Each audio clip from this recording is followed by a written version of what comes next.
And I always go back to the story of when Nigeria Info started and when, started a test transmission and people were sending us messages and calling and say, is it possible to have a radio station where we're talking, and it's more talk and barely any music? We even play more music now than we did when we first started. And a lot of people were like concerned if it was going to work. But we say, don't worry. We've been talking in Lagos and we're bringing the talk to Abuja, and it is definitely going to work.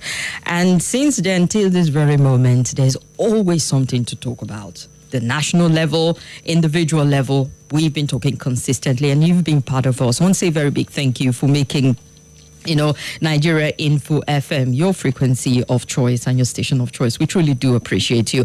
Welcome to the show. We'll start off as usual with the Roundtable, where we get to look at some of the big stories Nigerians are talking about, the stories driving conversation today.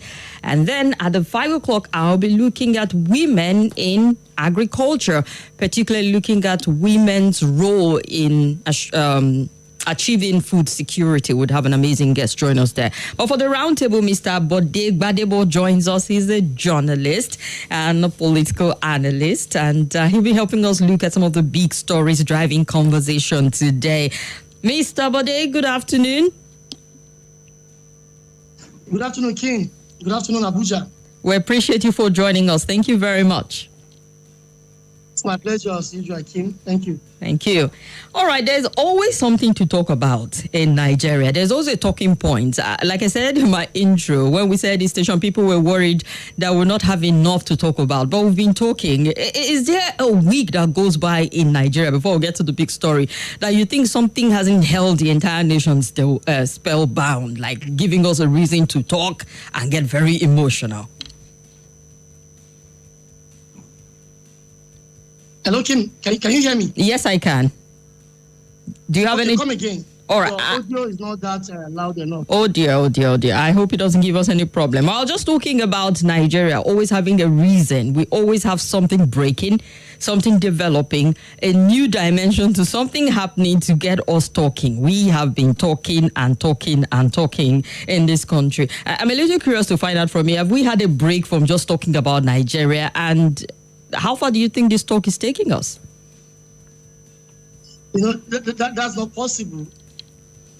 Nigeria as a country is peopled by human beings, and human beings by nature are dynamic. Yeah. Of course, there will always be changes. Change is the only constant thing. So things will continue to happen. So long we have living things in Nigeria, living human beings, there will always be new things every day. Indeed. And of course, you have a lot of news stories to talk about today. Talking about news stories, I mean, let's start off with this one because it's shocking for a lot of Nigerians, where a member of the House of Representatives was on Sunday reported to have assaulted an e-hailing driver who went to deliver a package to him. The distressed driver, one Mr. Stephen, in the viral video filmed that transpired between him and the representative who resides in the federal capital in Maitama. The video depicted the visibly angered rep member representing Aba North and South Federal constituency from the ABGA party repeatedly slapping and insulting the boat driver for telling him to come outside and get the snail the driver was meant to deliver to him. In the footage, the rep member insisted that the request was disrespectful, given his social status, while threatening to make the driver disappear in Nigeria without facing any consequences. Saying to him, one of the phrases I despise the most, and a lot of Nigerians use it, "Do you know who I am?" He asked the driver, "I can make this man disappear in the whole of Nigeria, nothing would happen. Can you imagine this rat?" He referred to the e-hailing driver. "I'm not going to give this boy 1 naira of the money. And I'm not going to call my policeman to beat you up. I will do it myself. I will show that I'm a big brother to you, tie you up, lie you down, put you in my generator house. Do you know where you are? Because you saw me sitting outside here. Look at this monkey," referred to the guy. I mean, he used, I will save us the whole pain of repeating some of the derogatory words he used on the driver at that point in time. And he's a rep member representing a constituency in this country or region in the country. And a lot of people are appalled by it. I mean, there's so much to unpack, but I would love to get your perspective when you saw the story, how you felt and what you make of it. Well, King, very unfortunate. I wasn't surprised because it's not the first time this kind of incident is happening. It is just a reaffirmation of what we have been talking about, that a lot is wrong with the leadership recruitment process in Nigeria, of course. Because we don't have a credible process in place, we, all the time we end up getting the wrong people at the helms of affairs in Nigeria. And that is why we are where we are. So the attitude displayed by the member representing, I think, Abia North, Abia South Federal Constituency of Abia State in the House of Reps, it wasn't surprising. It has happened before. It just happened on Sunday, yesterday. And I can tell you another one will happen because there are no consequences. And the lawmaker actually said that. And that is why he said, see, I can make you disappear. In context, you know what that means? He can exterminate his life. Apparently, that's what it implies. He can kill him. He can kill him and he won't be living again. That means disappearance. Of course, he does not have a mystical power to make him disappear in real sense of the words. You understand? So the only thing that could translate to is, I can kill you. You stop existing. Nothing will happen. And tell me, what will happen to a federal lawmaker in Nigeria?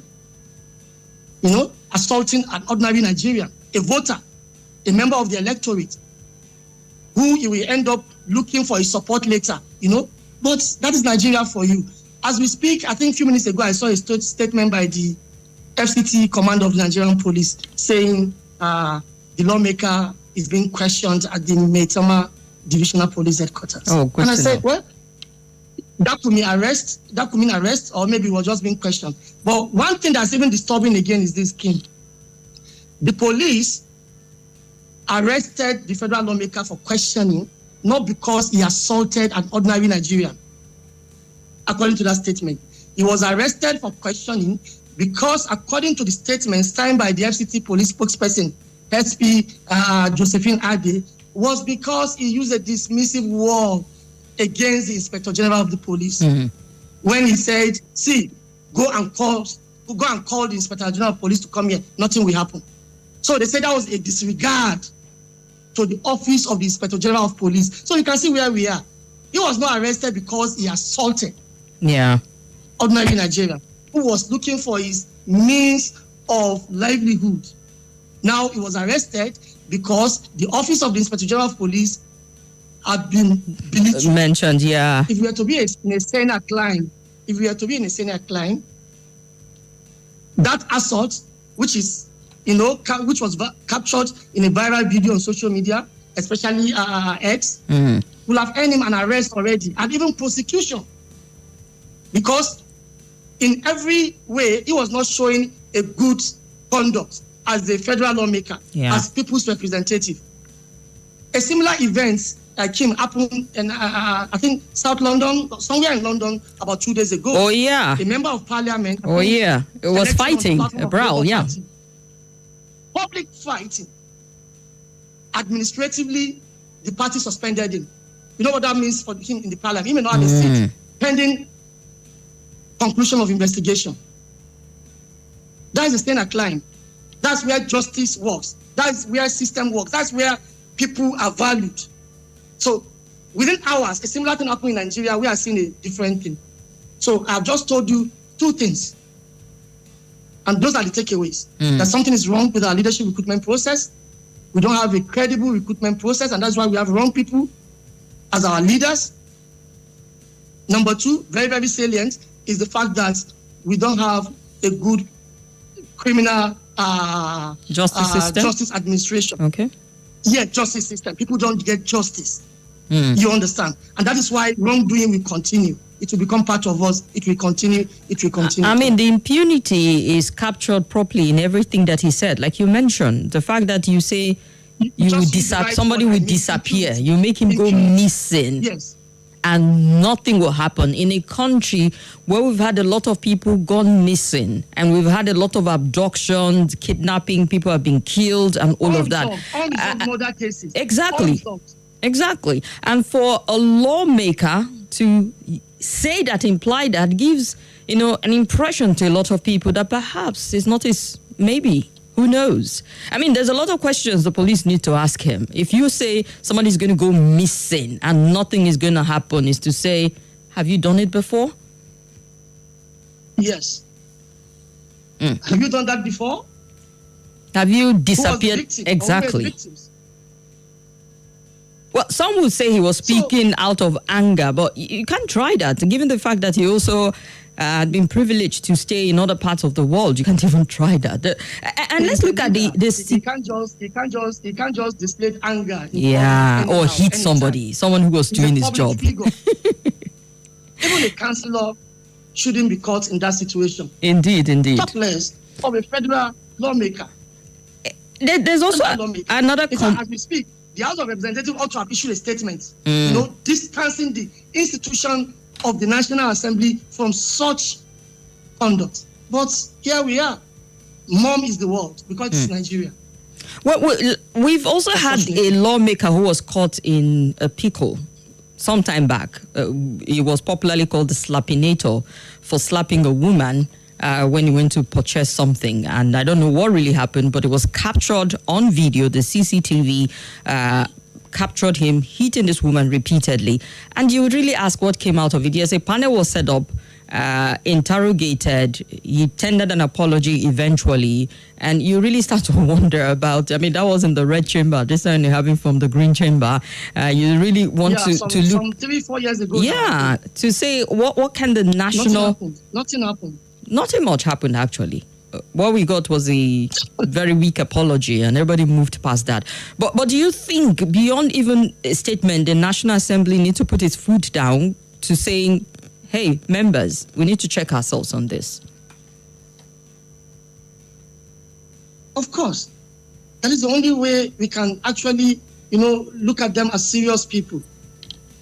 In fact, that's the only way they can demonstrate that they are worth their salt, as in they are capable, they are fit to make laws for us and for the good governance of Nigeria. That's the only way.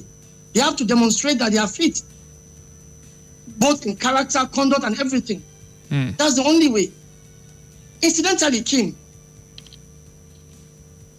a Senate committee is currently investigating, a link between a senator and drug peddling in Kwara State. I don't know if you're aware of that. Very much aware. The senator did call NDLEA incompetent and corrupt. NDLEA said, why? You call us corrupt when we've busted your house, drugs were found, and your aides were also complicit in all of this. And the Senate say, okay, set up a committee, 21 days, let's investigate all of this and get to the root of it. Let's hope they come up with something really tangible and it's not just covered up. Kim, that's not good for our image. A lawmaker making law for you and I, breaking the law with reckless abandon, doesn't speak well. And it says everything about our justice system. So it means we have two sets of laws. One for the rich, another set for the poor. So where is the place of rule of law? No rule of law. And in a constitutional democracy, which we claim we are practicing, rule of law is one of the cardinal ingredients. So if rule of law is missing, leaders are not accountable, no accountability, then you shouldn't talk about democracy. You don't have democracy. Kim, you don't have democracy. We are only deceiving ourselves. God help us. Indeed, God help us. Starting off with the story of the lawmaker who was captured on video assaulting an e-hailing driver and threatening him to disappear and nothing without consequence. I mean, I was really stunned when I saw it. I screamed. I'm like, who still does this? And I'm sure he wasn't aware it was being recorded until perhaps much later into it. And he didn't give a hoot about it, even when he discovered, because he felt like, oh, well, we'll get away with this. No be Niger. We'll definitely get away with it. Let's see how he pans out. The police is questioning him. Let's see also the charges that the e-hailing driver is going to pick up, because I see that some influencers on X are wanting to take this one up. They're like, bring the case to us. Let's follow it up. I mean, we have people with so much energy in the country who are saying we're not going to let this one just go away. We're going to see to the very end, and we'll get to see what the implication is at the end of the day, the conduct of this rep member, what it translates to. Perhaps it will be a good place to end some of this overhandedness of the lawmakers. But let's go on a very quick break. We'll be back in a bit. Hamas attack on Israel on October. Hello, my name is Kimberly. I'm the host of Hard Facts, and I bring you the biggest stories driving conversation every weekday here on 95.1 Nigeria Info Hard Fact Show. I love to get your opinion and conjectures, but the facts you cannot dispute here on Hard Facts. Join me and let's talk.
Stories that happened in the past in Nigeria. So on that front, you say even for security reason, the driver shouldn't be making a delivery inside your home. I mean, at the gate sounds fair enough. Come out, send someone to pick it up. But we'll see how that pans out. We're talking with Mr. Bode, and we'll get to the next story. But I see the phone lines buzzing. We'll take 3 phone calls and then get to the next story quickly. Call us up on 0700 951 0000 or 0809 5974 869. Please, Bode, let me know if you can hear the callers when they make their contribution. Hello? Yes, hello. Good afternoon. Welcome to the show. What's your name? My name is Charles. Go ahead, Charles. Yeah. I keep saying it.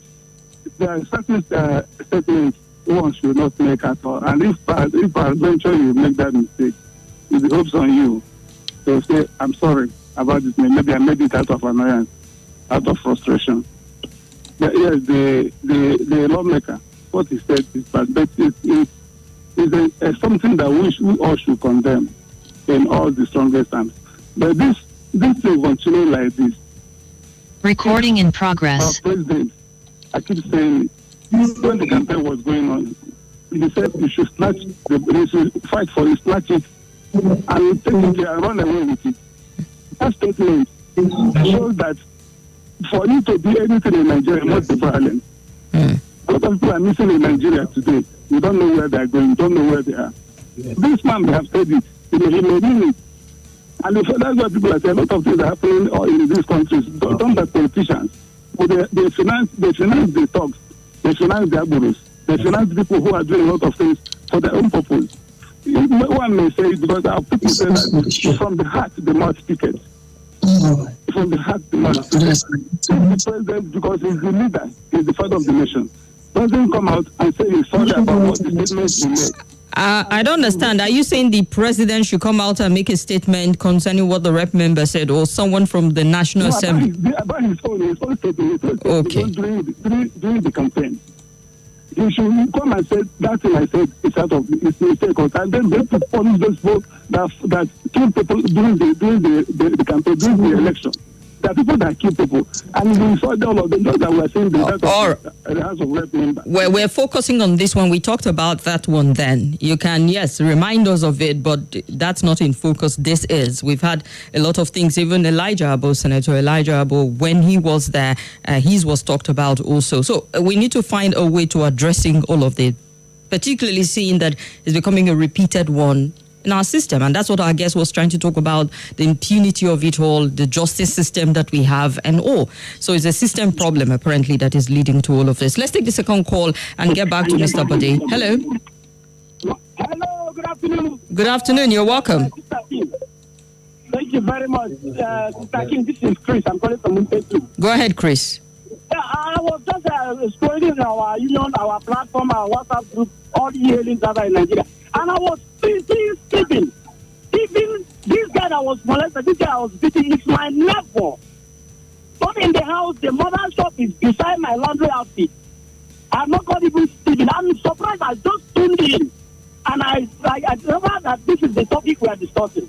You can imagine, first and foremost, we've told our drivers, in the platform, it will clearly repeat, this one is for delivery, this one is for normal ride. And if you pick up delivery assignment, you are not allowed to carry anybody.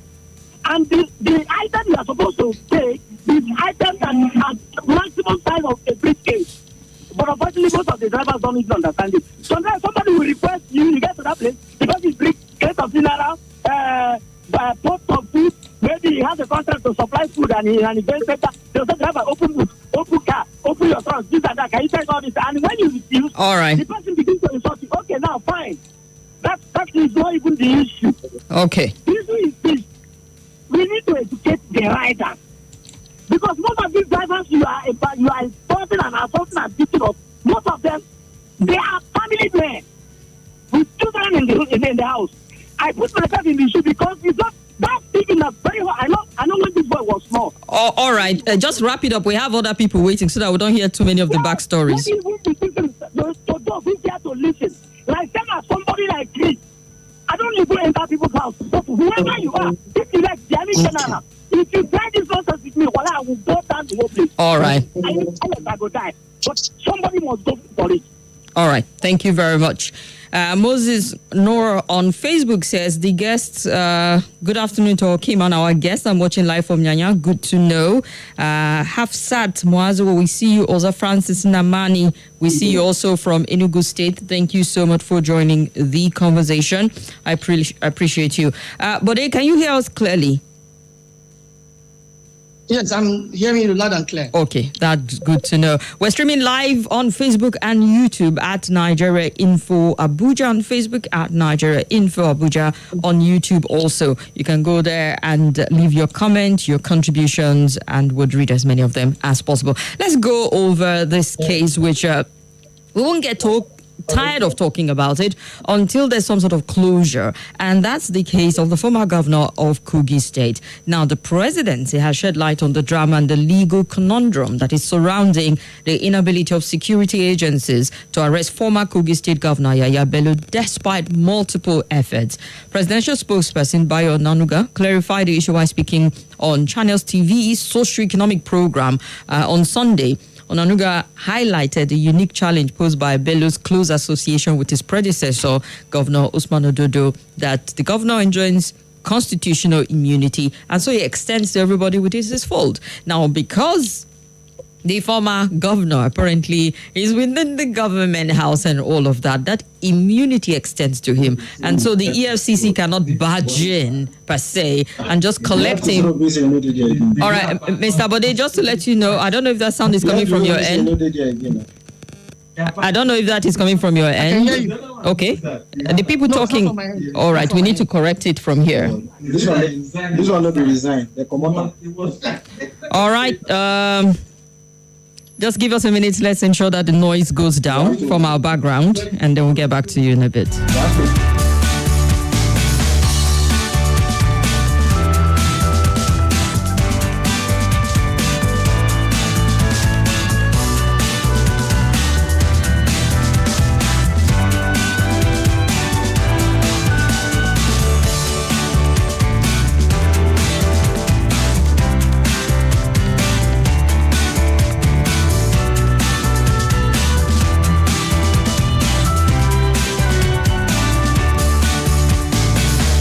All right, we sincerely apologize for the interruptions from the background. Mr. Bode, can you hear us clearly now?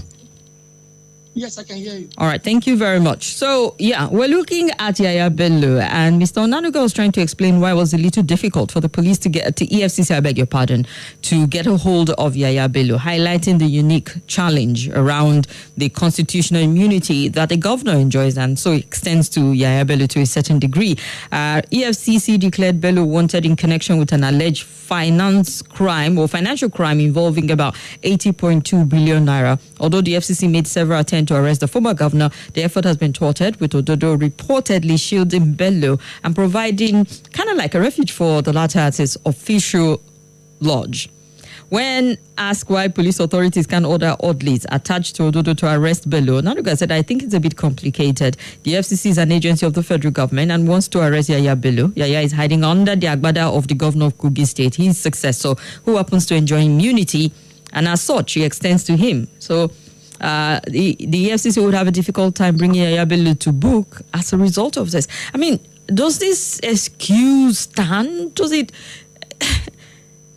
Is it good? I mean, at this point, I'm a little stunned or tongue-tied as to how to even begin to express my thoughts on this, because this is a man who served this state for 8 years, and you're saying, come on, account for your time and this money, 8.2 billion naira, and we've been getting back and forth and all kinds of roller coaster drama around this whole common account for your time of service. So here we go with this pesky little issue of immunity. I didn't know it extended to former governor who just tag along with the present governors at this point in time. Help enlighten us how this works. Well, Kim, I think as much as that statement was very, very stunning, like you said, I'm not surprised as well, too, like the first incident, because it's Nigeria. Nigeria is a country where anything goes. In fact, reading him or listening to him yesterday, I got another meaning for immunity. You know, that because the governor has immunity, anybody around him too is covered by that immunity. Wow. I was hearing that for the first time yesterday. And why I wasn't surprised is this. Remember, the immediate past government of President Muhammadu Buhari came on board with three-point cardinal agenda to fight corruption, to fight insecurity, and to also repair the economy. If you haven't forgotten, with those clear agendas, Buhari's anti-corruption fight was selective. A lot of corruption cases were swept under the carpet. It depends on, which side of the divide you are before you be arrested or questioned for anything. That was somebody who even said he was going to fight corruption. Now, Tinubu is there with the renewed hope agenda. I don't think corruption is part of it. So whatever, not 80,000, not 800 million, 80.2 billion. Do you know 80 billion? I think some of the smaller states still has around 80 to 100 billion as their annual budgets. So somebody is suspected to have pocketed that. And the man is seated in Aso Rock watching the drama. His aide came to national TV to insult sensibility of Nigerians by saying EFCC cannot arrest him because he's following governor around. I mean, but like you pointed out, it's important at this point that perhaps the media would do a thorough, reports on how far this immunity goes. Because like you pointed out, it's a new one, a new dimension to the immunity that governors enjoy. It's a new definition. Meaning it extends to their family, their cronies, their buddies, their predecessors. How far does this immunity cover? It's a good one to interrogate. Let me shock you. Yes, beyond that, let me shock you. going by Mr. Onanuga's, with due respect to him, a very senior journalist, going by Mr. Onanuga's new definition, you know what that means, Kims? Tell us. Kim, it means that, forget about Yaya Bello, Governor Ahmed Ododo himself, the governor of Kogi State today, who is enjoying that immunity as guaranteed by the 1999 Constitution as amended. It means that immunity is so powerful that if Ododo can seize a gun from one of his security aides and he will decide to point it to kill someone in cold blood, nobody will touch him because of immunity. He will be allowed to kill. You get that?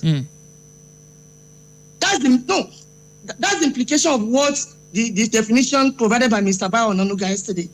That the governor's immunity is covering Yaya Bello. As such, security agents cannot move into anywhere the governor is to harass Yaya Bello within that vicinity. It means that the original person enjoying the immunity himself, if the effect can go to the extent of covering another person who is not holding office. So the holder of the immunity, you can imagine what he can do with the immunity. It means no security agent can stop the governor because of immunity to commit any crime in broad daylight. So we should rethink what is immunity. And you just, came up with a very good challenge on the media that the media should interrogate the real meaning of immunity. But there is no need for that. It's a waste of time. No, I quite agree with you, but how far does it cover? Because people seem to be changing the goalposts. We all know the truth. The Constitution is unambiguous. The Constitution is clear. This is a clear case of mischief. Because it is Yaya Bello today. You say, how will a country move forward like this? But also, selective justice system. But also, what does it even say about the government and its anti-corruption effort? Because you do have an anti-graft agency that apparently the head is appointed by the president, and they are going after someone who is perceived to have mismanaged state funds and somehow is being shielded based on technicalities. To the tune of 80.2 billion. And, a lot of things must have happened behind the scene. Remember initially, there was this initial gra by the EFCC chairman. With due respect to him, Mr. Olukoyede, Olukoyede, who was threatening that he will even resign if he failed to bring Yaya Bello to justice. You now remember, you cannot see that he has stopped talking about Yaya Bello. He must have been spoken to say, Oga, please, calm down. This is the member of the family. This is the member of the family. Stop all that gra. So you stop seeing the gra. To the extent they want to insult our sensibilities one day, Yaya Bello went to the car park of EFCC. The EFCC chairman, chief of staff, came and welcomed him and spoke to him. Then they allowed the man to leave. They said because he came with the governor, they cannot touch him. Let's see if you want to drag Yaya Bello to sell, how the governor will stop you with the security architecture you have in EFCC. That insulting our intelligence every day. That part is interesting because when Mr. Onanuga said the problem is because Bello stays inside Governor Dodo's house, the police cannot do anything because they'll be violating that immunity. Exactly. Premises. So is it his house that we have the force field of immunity operating, or it means that anywhere the governor goes, that force field of immunity shields every other person? Even if we have the criminalist of all the worst bandit appear and is within his force field, that person is shielded by his immunity. Does that mean if tomorrow security agents, intelligence indicates that people are being slaughtered in Governor Dodo's house, people are being held against their will in Governor Dodo's house, people are being enslaved, crimes are being committed, it cannot go to that house, not to arrest Ododo, but to stop commission of crime? Can you imagine? But yeah, that's Nigeria for you, under renewed hope agenda. God help us. God help us indeed. Mr. Onanuga went on to say it's like a diplomat enjoying setting immunity. You cannot do anything about it. You remember in the UK when we were looking for the government, I tell you, you will be sacked this morning. On the spot. If you are to be a serious government fighting corruption, the government with a shame, it will ask Onanuga to go, that it has embarrassed the government by that definition of immunity. And the further explanation around it. Because he's comparing the government house now to an embassy. To saying it has like... Oh, dear. All right. So, Yaya Bello is enjoying... too much in this country. Indeed, we play too much. That's why a man can threatening that somebody will disappear and there'll be no consequences. I mean, we need to get very serious. Look at the event. They are all related. It's about impunity. It's about our attitude. It's about lack of rule of law. It's about everything you can think of. Negative. Nobody is bothered because they know nothing will happen. We are too docile. The citizens are docile. But don't blame the citizen again because nobody wants to risk his life for anything. The citizen knows the consequences of coming out to protest. Well, even if you look at it, people today are facing treasonable felony charges. Exactly. I mean, more of them are being dragged. Some are languishing in jail for years. Since NSAS in 2020, some are still languishing in jail. So, you see, I don't blame anyone for being docile. So maybe we just have to ask God to help. Quite interesting that things have gotten to a point where you just throw your hands in the air and say, God, just help us. At this point in time, we can do nothing on our own. Indeed. Well, let's get feedback on the stories we've looked at so far with our guests. Call us up on 0700 951 0000 or call via WhatsApp. Hello. Hello, good afternoon. Good afternoon. Yeah, my name is James. James, talk to us. Okay, Kim, the issue, let me start pointing out from the issue of Mr. Nanuga.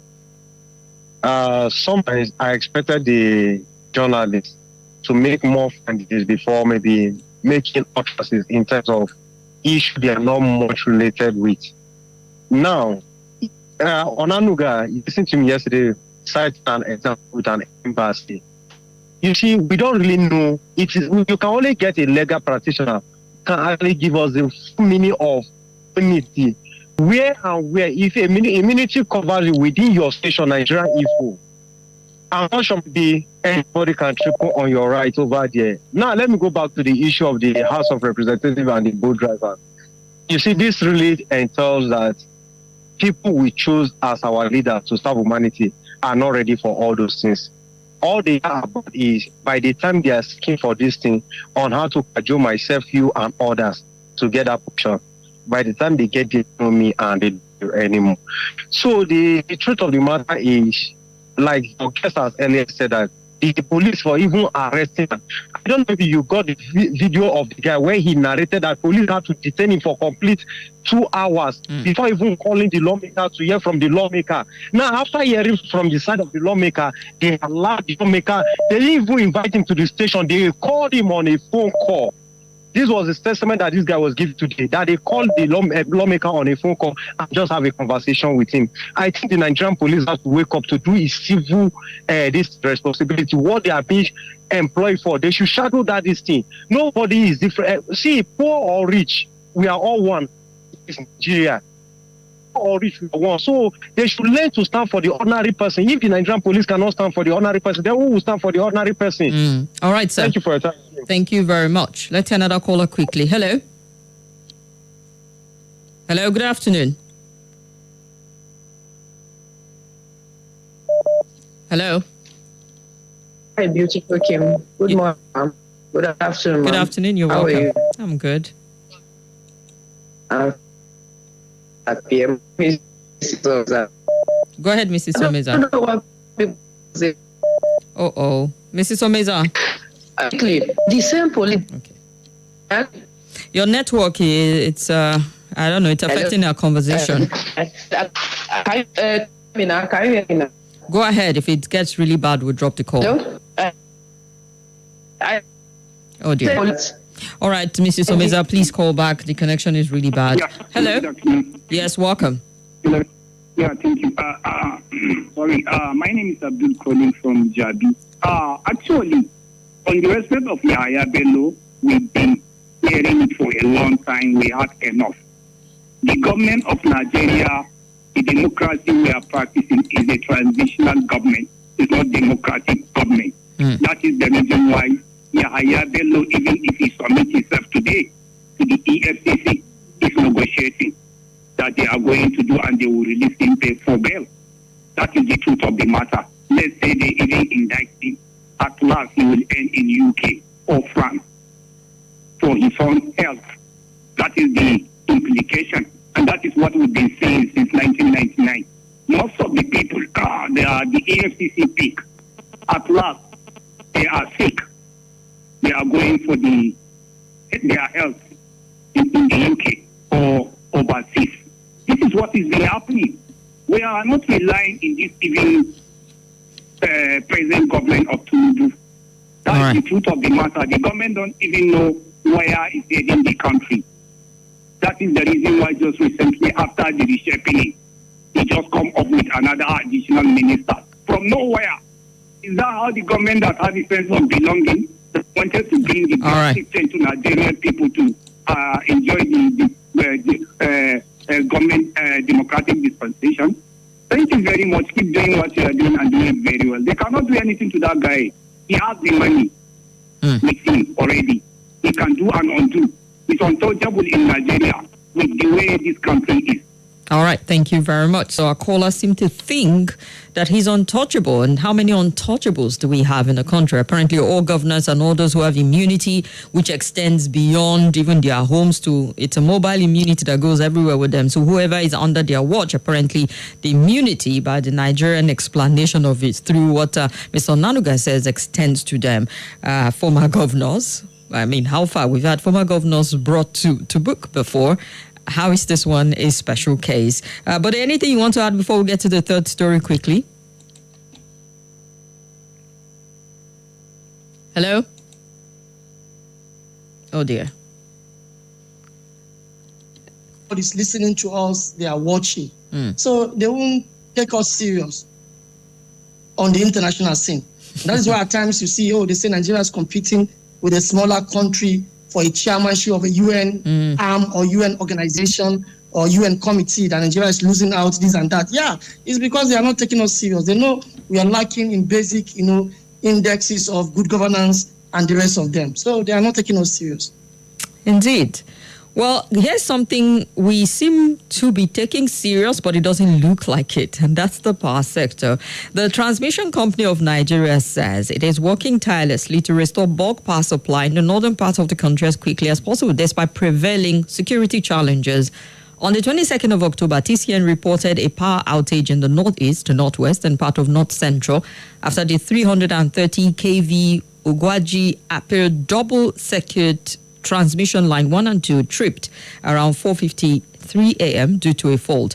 2 days later, the transmission company said its linesmen had identified the fault responsible for the power outage, and some media reported that the power outage could persist due to security challenge hindering repair on the critical transmission line. And addressing the report, TCN in a statement on Sunday by Ndidimba, its general manager of public affairs, said it's working with security agencies to repair the vandalized Shiroro-Kaduna line that led to reduction of bulk electricity to Kaduna, Kano, and other major cities in the north.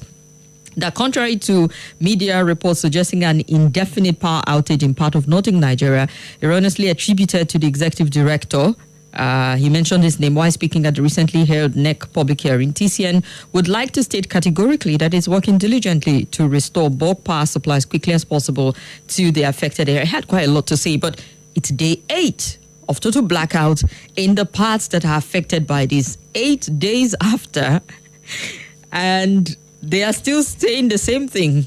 We're working assiduously. We're working with security to restore power a week after. And I know there have been extensive reports carried out where they spoke with people from Kaduna to Gombe to Taraba to Plateau and all the parts affected, and how it's affecting their business, their lives and all. 8 days later, we're not sure exactly when this is going to be fixed, sadly, because what we're getting is more excuses. So there's been tons of excuses coming from the TCN in recent time that one is tempted to ask, are we dealing with deliberate sabotage, or are we dealing with incompetence? What are we dealing with the transmission end of of this sector, really, at this point in time? Buddy, I don't understand. Do you by any chance have an idea of what we're dealing with there? Because one too many grid failure, one too many fire and all of that, it's questionable at this point in time. Well, I think the TCN, from that report you read, also issued a statement. I think whether early this morning or late yesterday, giving reasons and also explaining its efforts, ongoing efforts to restore power supply to northern parts of the country after days of power outage and attendant darkness. Well, for me, since I'm not an insider. Yeah. It's not about, I may not say it's about incompetence. I want to believe we have competent people working. Well, it's a different thing. You are competent, and it's a different thing. You have the will to do the right thing. And you can be competent and you lack the will to do the right thing at all times. But then, sabotage is very, very clear. The TCN claimed that insurgents somewhere in Niger State attack power infrastructure. And that is why the Niger, which is the Shiroro Mando line, which is in Kaduna State, the Niger-Kaduna power line, got damaged. And of course, that is the same route where they evacuate bulk electricity to all the northern part of the country, predominantly the northwest, I think. So now that it has been damaged, they say they work out an ad hoc arrangement through the Ukwaji appeal power line again, and again it tripped off again, and they're also working to make sure they restore power. But essentially, they are facing insecurity.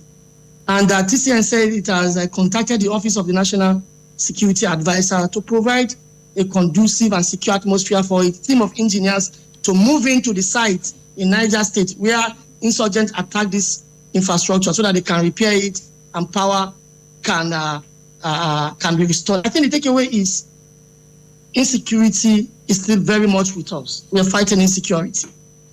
So all the narrative about, we have overcome insecurity, we have degraded insurgents, we have exterminated them. In fact, all the attacks they are carrying out lately, they are the last kicking of a dying horse, are not true. Let's face the reality. Or perhaps the dynamic has changed from less of human to more the facility. Dynamics have changed. What have you changed? What have you changed to confront the emerging threats? Every day we get to see budget lines for the armed forces. We are acquiring 30 fighter jets. We are acquiring this hardware for the armed forces. Just last week, there was a report about the UK, donating anti-EID to Nigerian troops in the Northeast. A lot of support, donor funding coming in, and even the annual budget lines also being expended. How much value have we derived from these spendings? How secure are Nigerians? How secure our infrastructure? The road infrastructure, the power infrastructure, everything that has to do with our socio-economic life. You can see it now. It means tomorrow, if they strike in another part of the country, the South is having lights now, power. If they strike in the southern part of the country, so it will now be nationwide blackouts. How about for a country claiming to be giant of Africa, for a country claiming to have the largest economy in Africa? We can't continue like this. So instead of our political office holders, people we have entrusted with power, people holding power in trust for us, instead of, releasing and enjoying the allure of office only, because they have convoy of cars, 10 convoys of cars, security following them, people are telling them rank identity, all these things. Instead of enjoying that, they should, roll up their sleeves and get to work. Justify the confidence imposed in you. I'm talking right from the president to the last man at the lowest rung of the ladder, which is the councillor, elected councillor in a local government council. We can't continue to like this if we want to be taken serious on the international scene. So these are the issues. We are battling insecurity. The TCM team of engineers are not armed. They cannot go and confront insurgents. So they say they cannot move in to repair the damaged power line except security has been provided. So has the NSA done that? If the NSA is providing security for them to repair the damaged power line, is that enough? No. How do we stop reoccurrence? Because it's not the first time. In fact, it's the regular occurrence in the Northeast. But we know Yobe axis. It's a regular occurrence where insurgents will go and blow up power lines. For some, it is even the people we are living with, the vandals. All right. Because some of the components are being sold out. The people also destroying the railway line. Our infrastructure are threatened. Apparently. The ones we have are not maintained properly. But we are building legacy projects because we want to score political points. Yeah. Let's go on a quick break. We need to take the news and then we'll get more feedback, if that's okay.